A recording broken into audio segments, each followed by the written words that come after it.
Hello and welcome back to the Engerati studio. Day two of us being here at the European Union Sustainable Energy Week. And yesterday was quite a hectic day in terms of the number of interviews. I hope you enjoy the interviews for today. We're now joined by Svetlana Grant. And Svetlana, welcome. This is the second interview we've done, but the first one is in the distance of time. I think it was 2 years ago that we last met. And you're here in your role as the Director of Future Networks at the GSMA, and you're running a workshop which is under the umbrella of the Sustainable Energy Week. But the workshop is about the use of mobile technologies for utilities. So tell us a little bit about how that landscape has evolved. I know we were talking off air, there has been a lot of movement, but just to put it into context, and then we can dive into some of the areas in more detail. Mm-hmm. The project I work for, Future Networks for the Internet of Things, is part of the GSMA's Connected Living program, which deals with all of the machine-to-machine and IoT requirements. Utilities sector is hugely important within the program, and it is the area where we see a lot of involvement for the mobile industry in very different capacities. So the workshop we run today is looking at a couple of areas. The first one is the remotely provisioning operator profile to end devices such as smart meters. It's a very new development. It is the specification that GSMA published only half a year ago, and now we are looking for potential demonstrators and trials with the utility partners. So today we will be talking about this. The importance of this development is that for the utility companies, it provides a huge amount of flexibility to choose between operators without necessarily being locked into a single operator from the very start. So in places where there is no coverage, for example, or where they're looking at some sort of diversification of their vendors and suppliers, they can choose different operators. But are the utilities not currently taking that data back to the control center over the transmission network, transmitting data over the transmission line? So why is there the need to have the option of doing it over the mobile devices? I mean, what does one offer over the other? You can use a whole range of technologies, and many utilities do. It's anything from power line to Zigbee to a variety of technologies. Some decide to choose mobile for the reasons that it does offer coverage, it does offer the bandwidth, and it does offer basically the reliability of the existing mobile network. It doesn't necessarily need to sit on the end device. In many cases, it will probably be included in other devices in the home, not necessarily on the smart meter, but it is important for those utilities who do choose to use mobile in the smart meter to have the flexibility, and this is what we are going to be covering as part of the workshop today. And the second area is actually going to be around smart devices and the new services that are coming up in the utilities sector. So demand response, demand side management, energy management for consumers, not so much on the smart meter reading side, but more around giving the consumers a flexibility to use their energy to sell it back to the utilities. And we expect that a fair bit of mobile is going to be present in the home. And a lot of functionalities such as providing alerts, for example, to customers when the tariff changes in the demand response scenario, and allowing them to react very quickly wherever they are, saying to the utility, yes, please turn off some of my appliances or turn down the power that's provided to the home.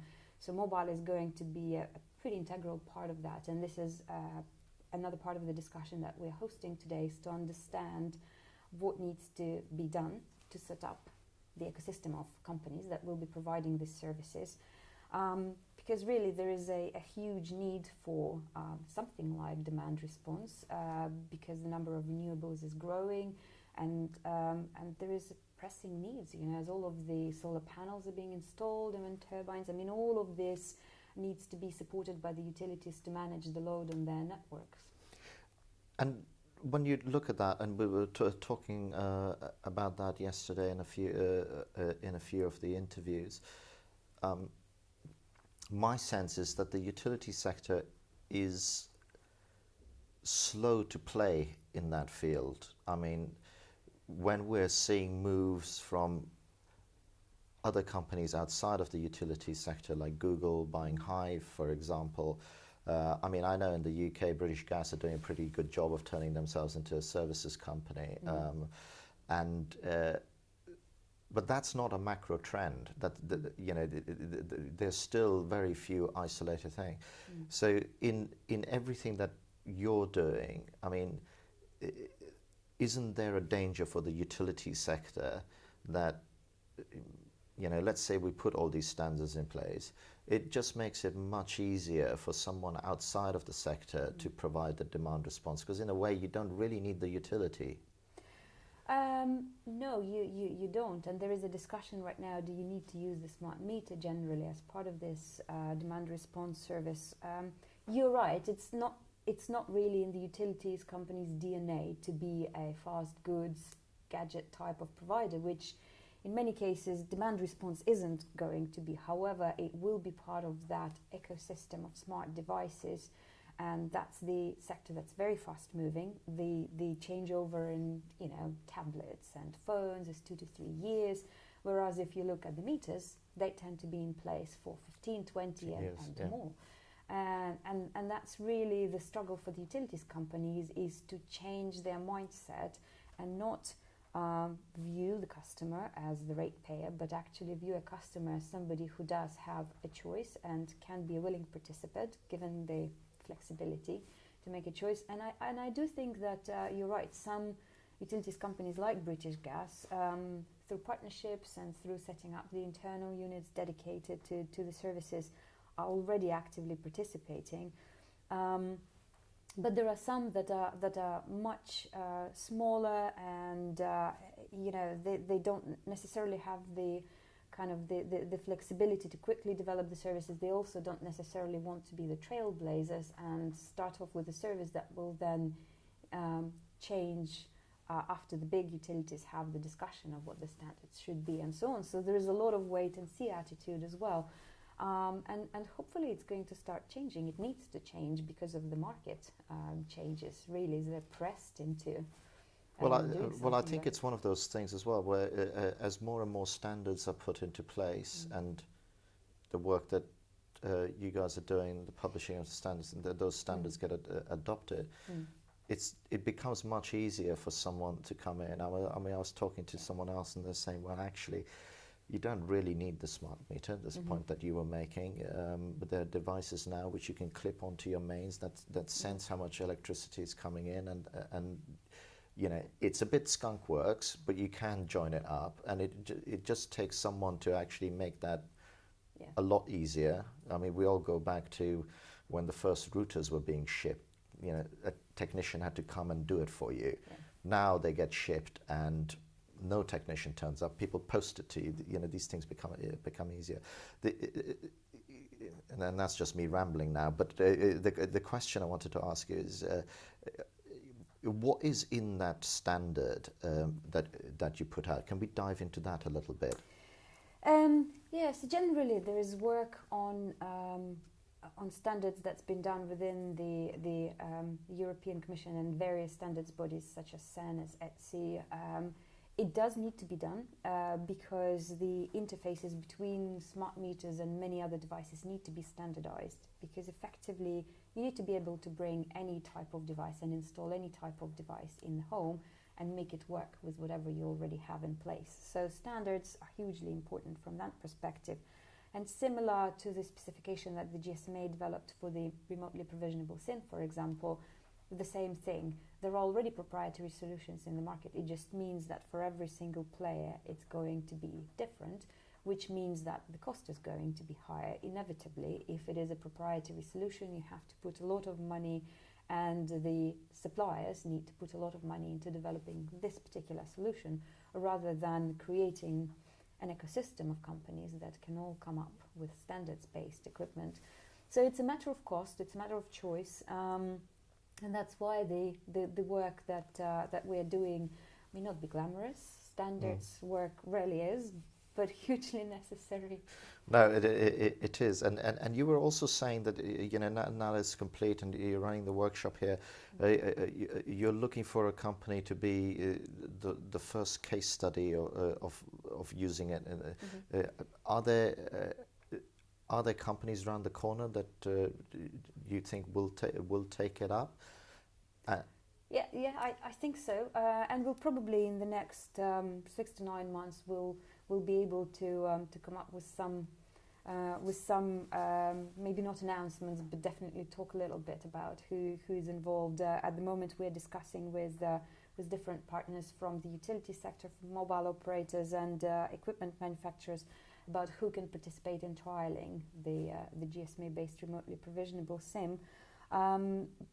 We're looking basically to start putting something out there in the field, looking at how it works, testing it out with a view to start commercially deploying, because with all of the long cycle and long discussions, things change very slowly, but I think we need to move pretty quickly on this occasion, because obviously there's only so many years left in the smart metering deployments and this pressing demand for new services such as demand response. So I think within the next couple of years we need to start proper commercial scale deployments.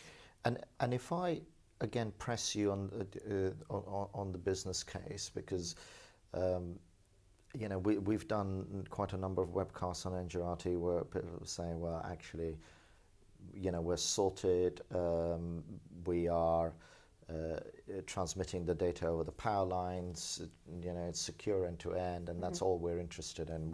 We're just interested in getting the data back from the meter.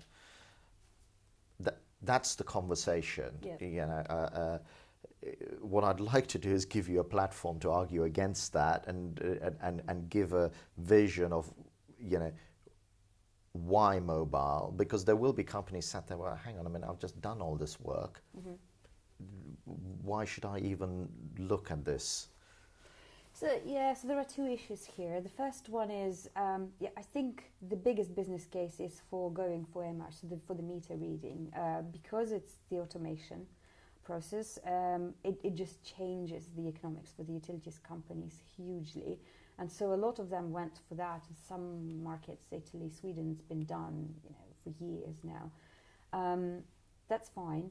When you look at the additional services such as demand response, not all utilities might necessarily clearly see the case right away, but it is there, and for some markets it's a lot more pressing than for others.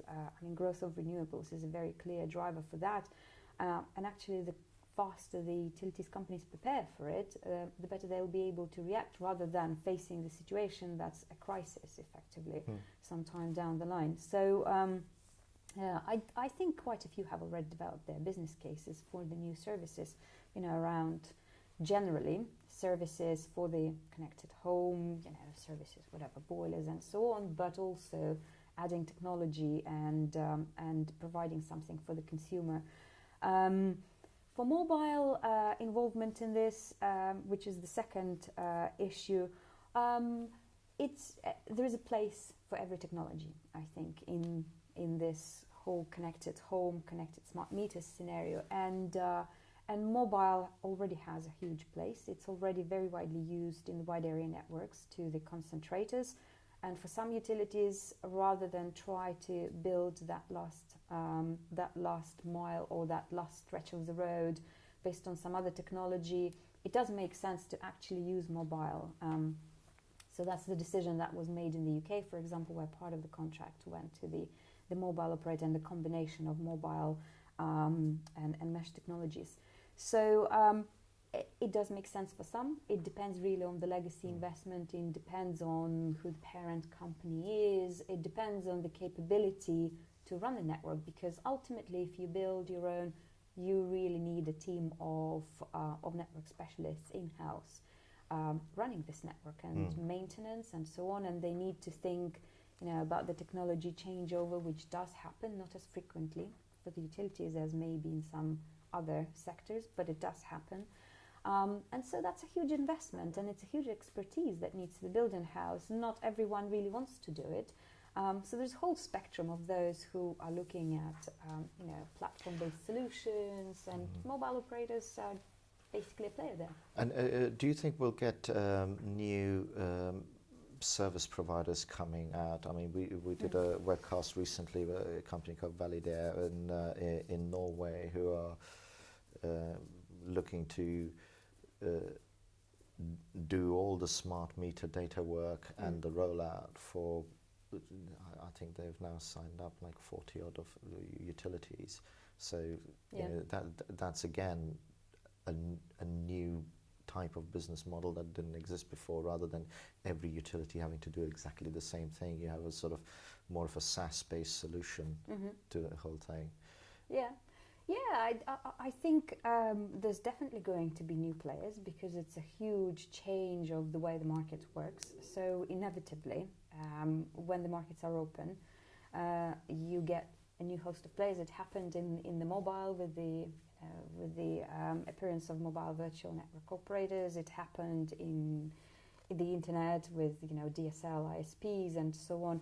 And I think it's going to happen with the utilities as well, especially around the new services for energy management and so on, which are not always touching the smart meter. I think they could hugely benefit of being linked to the meter, but they don't really have to. So I think in that space, you will see. Do you think the energy management side of things is still a little bit more of a lifestyle choice than something that people are doing? Because it feels to me a little bit like that. You choose it, and it's in quite a niche group. And it's kind of a bit boring. I mean, you don't sit there and talk about, "Ooh, I manage my energy really well today." Speak for yourself. No, I think it's still expensive. The reality is that the cost is still pretty high. It's electrician installed, and in many cases in the UK, you do require a person to come in and do it for you, which is a huge cost as well. So when we will really see something around energy management for the home is when you go to your Best Buy or B&Q and you just buy something off the shelf. You plug it in at home. Then it will become as normal as for you to, I don't know, buy a slightly different switch, the one that dims your lights. It's just, people know it's out there.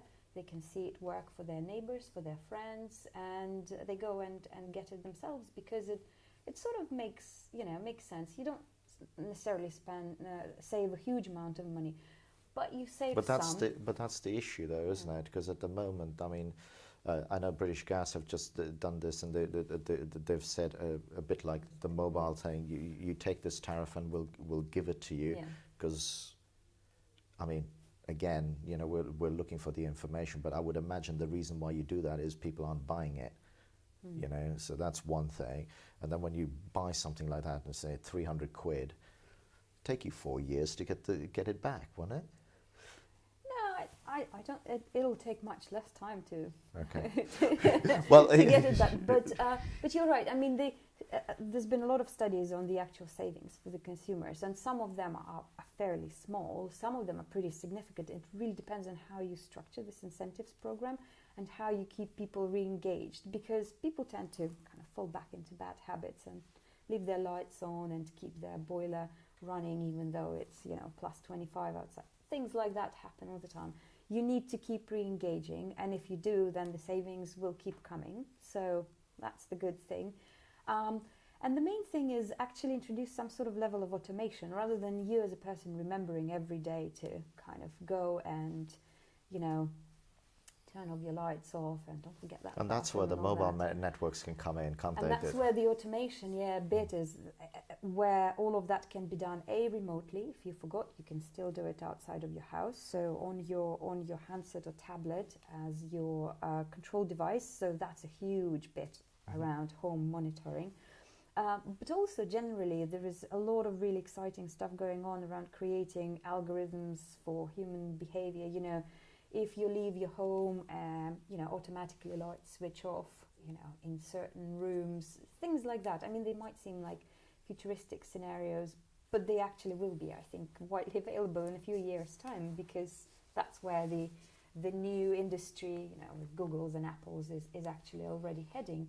So once you automate a lot of these processes, then it will be much easier to see the savings for the consumers. Yeah, because you aren't having to remember. So my team behind the scenes have been waving at me because we've come to the end of our time here.